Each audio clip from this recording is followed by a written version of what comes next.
નવરાત્રી સમયે માતાના મઢ ખાતે દર્શનાર્થીઓના ધસારાને પહોંચી વળવા માટે કચ્છના એસટી નિગમ દ્વારા વિશેષ વ્યવસ્થાની શરૂઆત કરવામાં આવી હતી, જેમાં 180 જેટલી બસોની ફાળવણી માત્ર માતાના મઢ અને ભુજના રૂટ માટે કરવામાં આવી છે.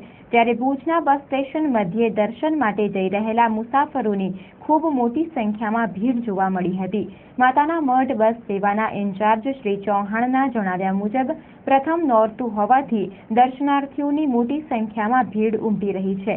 ઉપરાંત પદયાત્રીઓ પણ દર્શન કરીને પરત વતન જવા માટે બસ સેવાનો ઉપયોગ કરી રહ્યા છે. તેથી માતાના મઢથી ભુજના તમામ રૂટ ફૂલ રહે છે. બંને તરફના રૂટમાં દર્શનાર્થીઓ ખૂબ જ મોટી સંખ્યામાં અવરજવર કરી રહ્યા છે. ત્યારે પ્રવાસ દરમિયાન સ્વચ્છતા અને સાવચેતી જાળવવા પણ તેઓ દ્વારા અપીલ કરવામાં આવી હતી. શ્રી ચૌહાણે ચંચળ ન્યૂઝ સાથે વાત કરી હતી. અત્યારે હમણાં છેલ્લા 2 દિવસમાં તો અહીંથી માતાના મઢ જે પદયાત્રીઓ છે એમના માટે ત્યાંથી રિટર્નનો ફ્લો છે એક તરફી છે. અત્યારે તો ટ્રાફિક ત્યાંથી માતાના મઢથી અને આજે અહીંથી ભુજથી પણ ટ્રાફિક સારું એવું મળ્યું છે.